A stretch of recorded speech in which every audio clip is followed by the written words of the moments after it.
Ladies and gentlemen, I present to you my buddy, my traveling buddy, the one who gets me in a lot of trouble, and I hope to get him into more, Mr. Dick Gregory.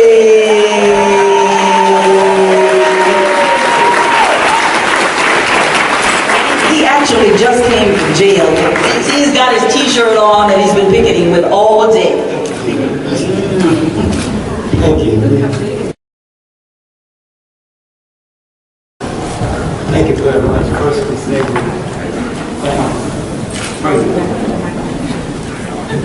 that we all made it here safely.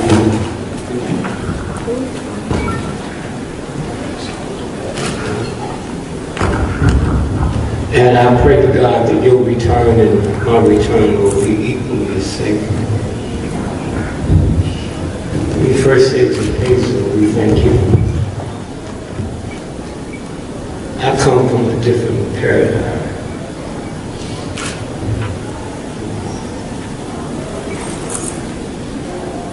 I don't need to be validated by the New York Times. Amen. Or the Washington Post, or NBC. I've been married 53 years. I have 10 children. And I never put my wife or my children above this movement. Now, I have no thought about what you do for yours.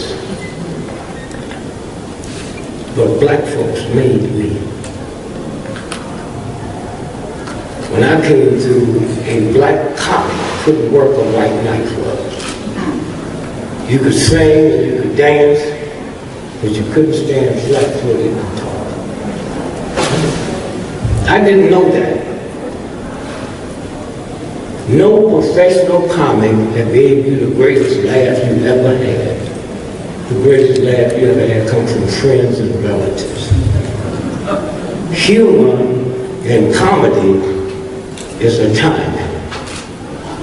And when I had none of that, working in a black nightclub on the south side of Chicago, black folks came and listened to me when I wasn't funny. And when they got through listening to me, they pushed me all the way downtown where they couldn't afford to see me. So it's my obligation to come back. But let me tell y'all something about the craziness. The young lady got the board, and my brother John, and some of y'all in this room have done more for the humanities, Hazel, than 90% of all the athletes, 99% and entertainers, but we so messed up. And then black folks are so sick. He said, well, how come the entertainers don't open up black business? Are you out your mind? They are athletes, not entertainers. General Motors went bankrupt. So what you think some punk-ass nigga athlete is going to save you through business? Then that means there's something wrong with you. Murdoch ripped off rich, brilliant Jews.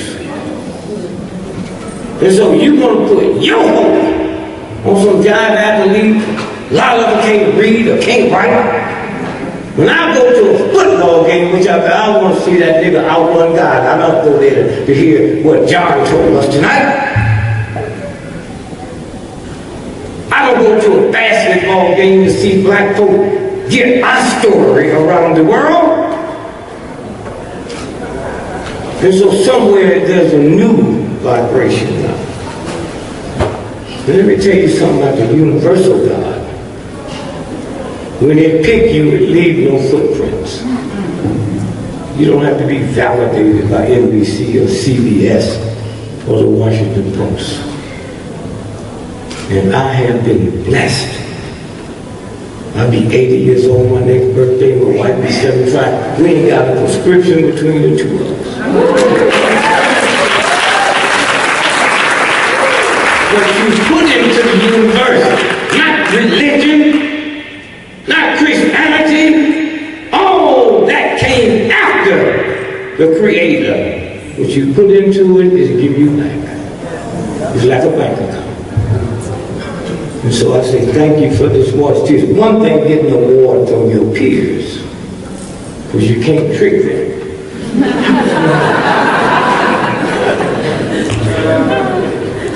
And so I sit here and I feel the vibration. It was a comedy in the jail today. Not because of me, because of British Petroleum. When you put Dick Gregory in jail, you have to tell the world why. And British Petroleum cannot stand no more bad publicity. And hear me good now. The all that they said don't make who's going to be the CEO and run the company. It's the stock. Huh? It's the stockholders. And their stock is down to a 6-year low. And so we went over to British Petroleum and marched in front of their headquarters. Now hear me good. Britain has no oil. One of the major oil companies in the world is British Petroleum, and they stole that from Africa. Shell is a Dutch company. They have no oil. And so what happened when we went there is the first time black folks came to their headquarters and wasn't invited. And because they've been dealing with Africans and think they know how to deal with niggas, they put one African in, and when he get at them, they kill him and put another one in. But they was dealing with some black folks that they couldn't manipulate. And we presented them with a bill for $880 million. Huh? And they came back and said, we can have 400 million. We said, we didn't come here to negotiate. We came here to collect. Now, I'll be honest. 80 is 80. We sitting in a meeting with this sister here, Faye Williams. Ken Feingold has a $40 billion kitty to pay. She said to that white boy, don't you raise your voice at me. Now my AD came through. I said, Mr. Feinberg, she don't talk to me. She don't speak to me.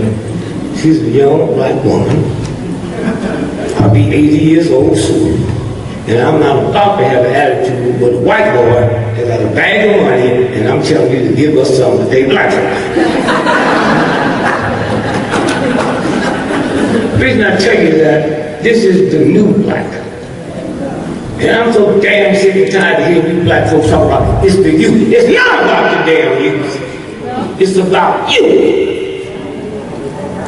When I came here and put my life on the line in my career, it wasn't for my children. I wanted human dignity. And if I got it, they can see it in me. You buy a house for your kids to inherit it. That's who you are. And any of you all who have followed me know 98% of my audience always know white folks. And I have always said to white folks, the strongest two forces in the history of America has always been the black woman and the black church. Yes. Hear me? You got a black man on the Supreme Court. The only one. You can laugh at him if you want. I don't care nothing about it, but I'm not stupid enough not to know that the mightiest punk club in the world is the U.S. Supreme Court. They don't make law. They determine.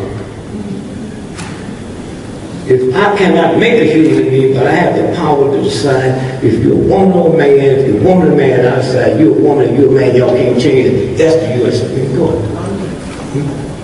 And Clarence Thomas is on it. Well, how did he get there? Who was his daddy? He don't know. What college did his mother go to? She didn't. She washed toilets and made beds in the hotel. How did he get there? Black woman in black church. That's who we are. We're the only people on the planet that they couldn't keep a slave 5,000 years. There was no slave that didn't stay in bondage 5,000 except us. Why? Because that ignorant white boy came over there and thought he was stealing workers. He was stealing scientists. How different he is, white boy. When you look up there and see the big difference, I'm the one that charted that. Do you know who you are? That's what this is about. Have fun and do everything you want. But when you go to bed at night, know who you are. Don't have to read no damn book written by someone. Did y'all see Help? How many of y'all saw Help? Don't raise your hand. If you didn't see it, don't shake it. How many of y'all raise your hand? Go back and see it again. One of the most filthy movies I ever seen in my life. For those of you that have, I'm not going to tell you the plot, but for a black woman who looked like my Christian mother, humble and meek, they showed the church scene, and for what that witch did in a white woman's pie, you might have liked it, but it reduced her below filth. Huh? The white Ku Klux Klan raped my 3-year-old granddaughter, and I go out raping 3-year-old white girl. They reduce me below them. So y'all go there and you look at that crap and laugh if you want to. That means you feel it too. And the white boy sends codes. The rise of the monkeys. Did y'all see that? Anybody see that now? Huh? Hey, I saw it 10 times and called people all over the world to go see it. You should go back and see it again. You remember when that they stomped his foot and said no? That's when it became us. So you go there and think that was about gorillas. And those of you all that live here in Washington, D.C.,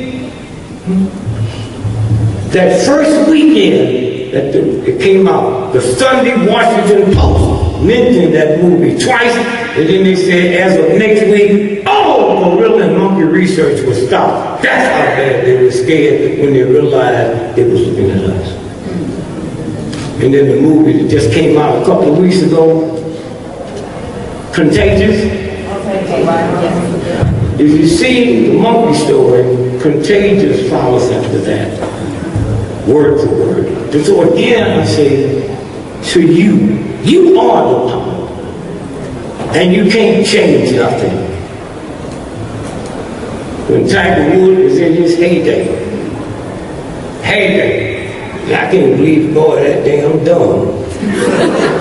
If he was the #1 money maker and the #1 golfer, and the only thing changed things, he got busted with them white holes, and he can't win nothing. Now go back and get your white hole, boy. If that was your key to success, get your white hole. That's a great race. But he didn't lose none of his skills. Somewhere. And I hope you sisters know how powerful you are and who you are. And when I say that Mama Rosa, there's one universal law, no violated there.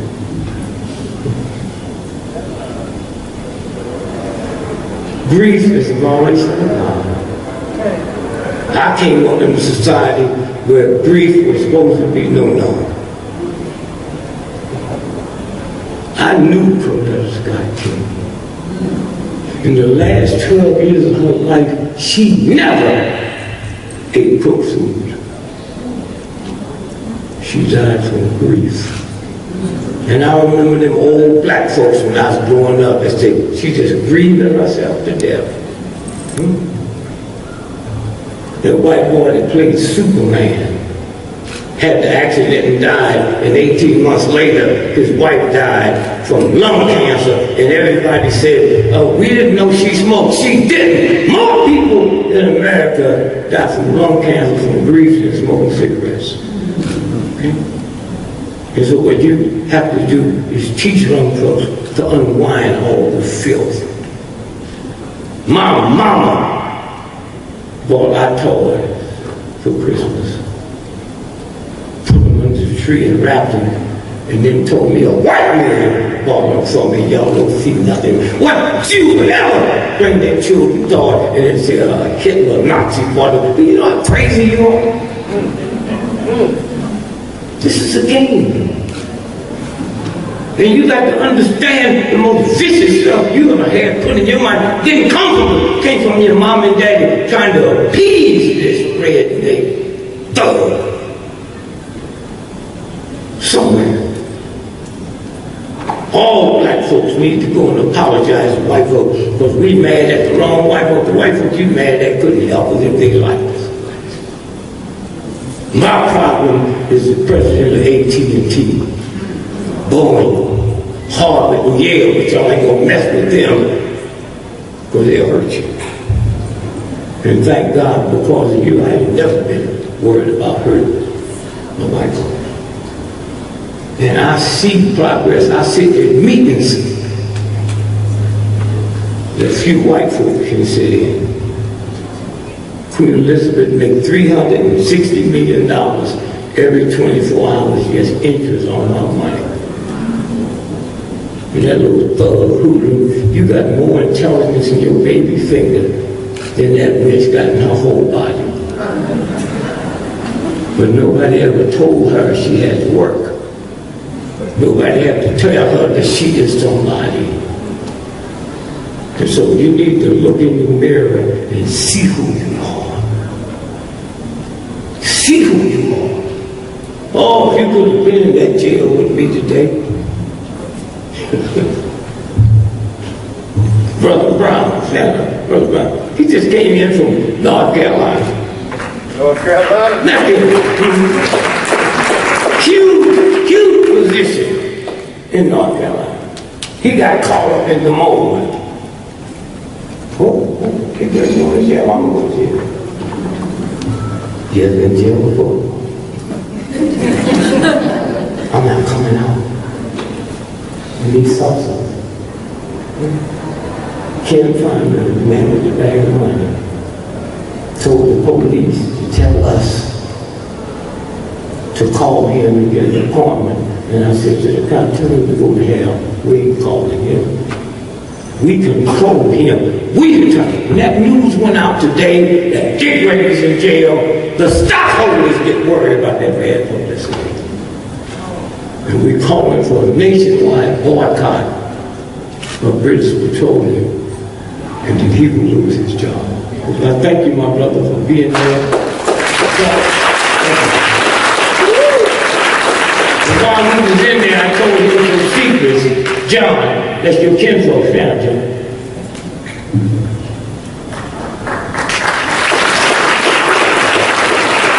John holds no secrets he can't dare tell. He knows what's going on.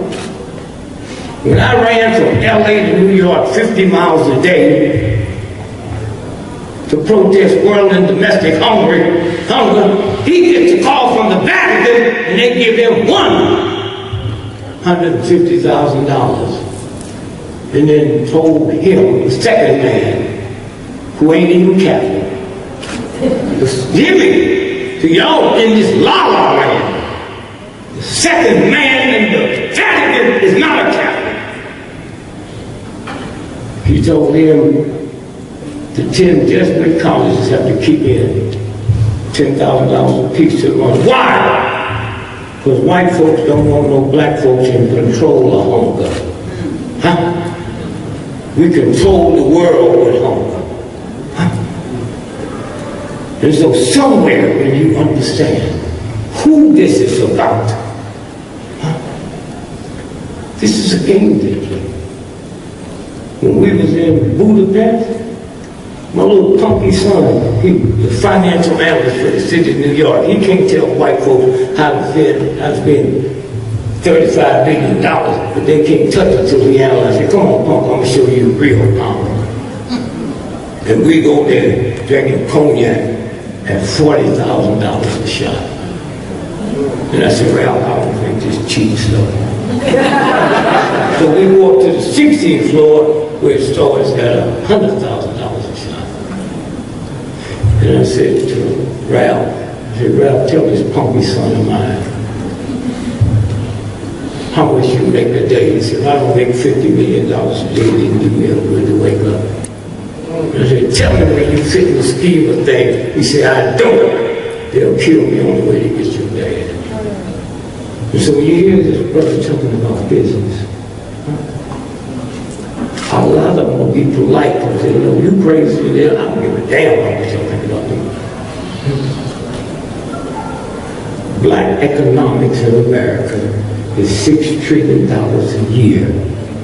Black folks in America make more money in 1 year than all the Jews do on the planet. And because of your limited stuff and your programming, you think I'm crazy. You're crazy. And if I worried about what you thought about me, I wouldn't tell you. Let me tell you how it works. Let me tell you how it works. You ever been in the beauty parlor?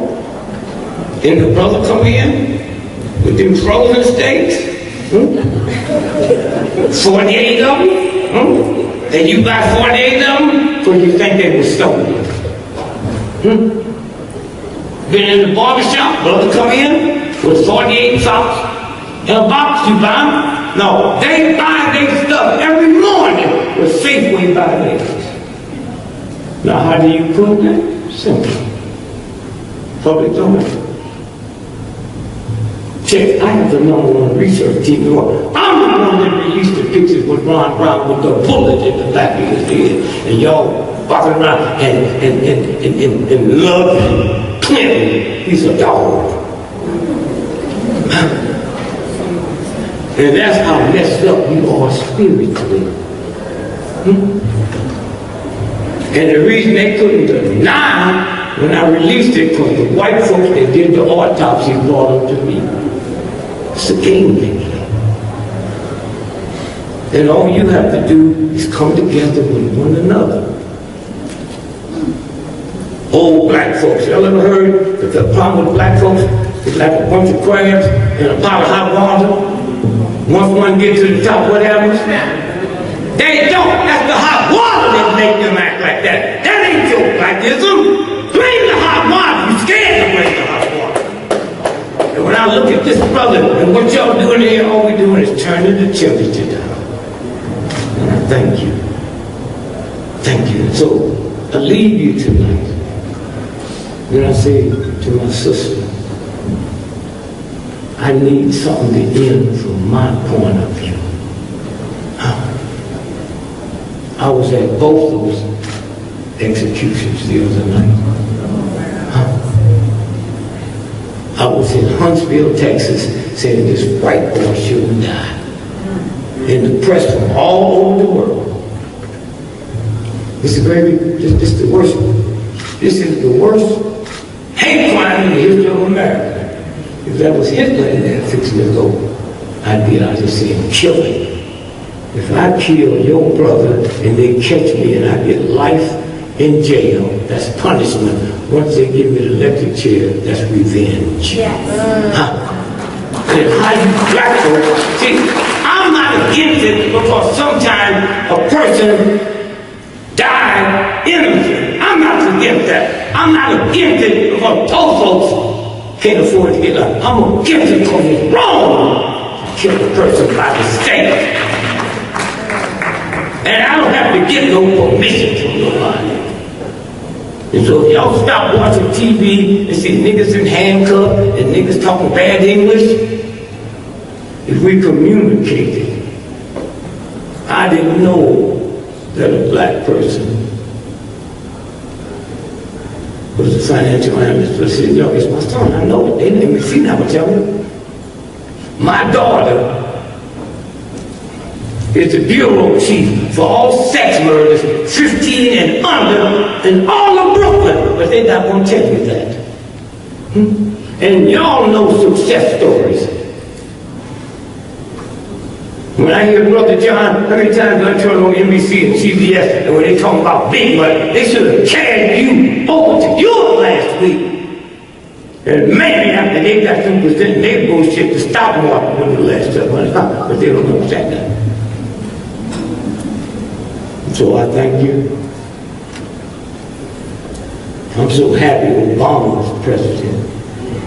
That's right. And I'm not one of these niggas that run around. A whole lot of people qualified to be president before him, but it was this movement that created an atmosphere where he could go.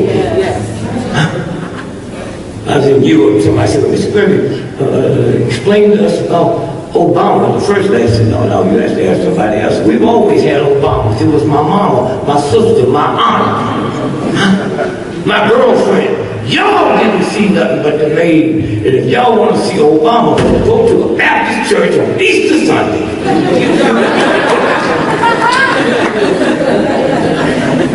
So I just say that, know who you are. And you don't have to answer white folks just because they're white. And y'all hear during the earthquake the other day? White folk called me. What do you think about the earthquake? You call me?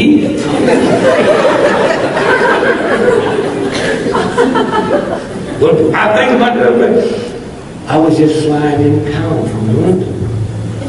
And when I landed, the earthquake is here 10 minutes from my plane land. And I saw white folks. And I thought they was dancing because that's what they danced. I didn't hear no music, and all at once it was straightened up and they was getting down. I said, it must be an earthquake. So white folks ask silly questions. Mr. Gregory, where you live, how much damage was done? So I live over with rich white folks, and I knew the earthquake was bad because my zip code changed 3 times. But my cousins living together. How bad was it? I said, well, it made $2.5 million worth of improvements. So I leave you to say to you,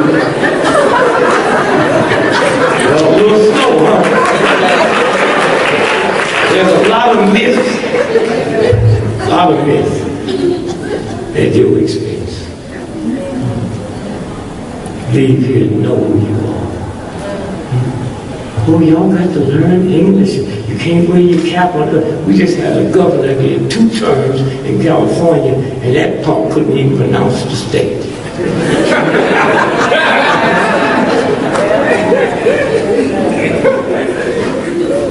They found out he had a baby with a Mexican else on it. But it was after 8 years term they found out. You think they didn't know? And that's why you sisters, you have to be careful about how smart you are. Y'all say things to us dumb, and we hear different vibration. That governor went in and told his wife, he said, the maid wants a raise, and she said, screw the maid.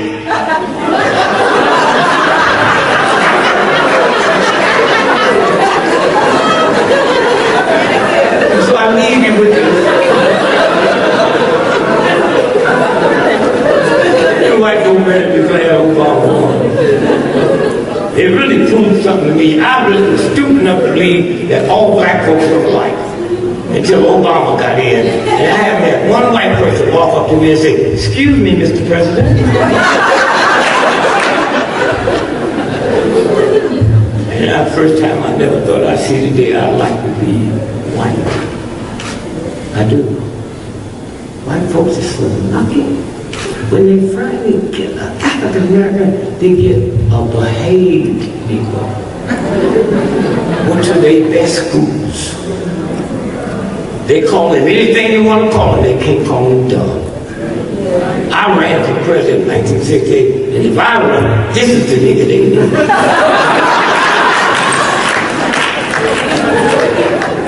First thing I would have done was walk out there and dig up that rose garden and plant me a watermelon patch. And I'd have stood up on the White House balcony and make watermelon and spit seeds all the way down.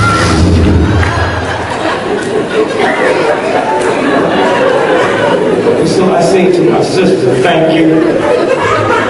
And I say to you, as you go back home, know who you are. And you don't have to be validated by Harvard, Yale, or MIT, or the New York Times, or the Washington Post.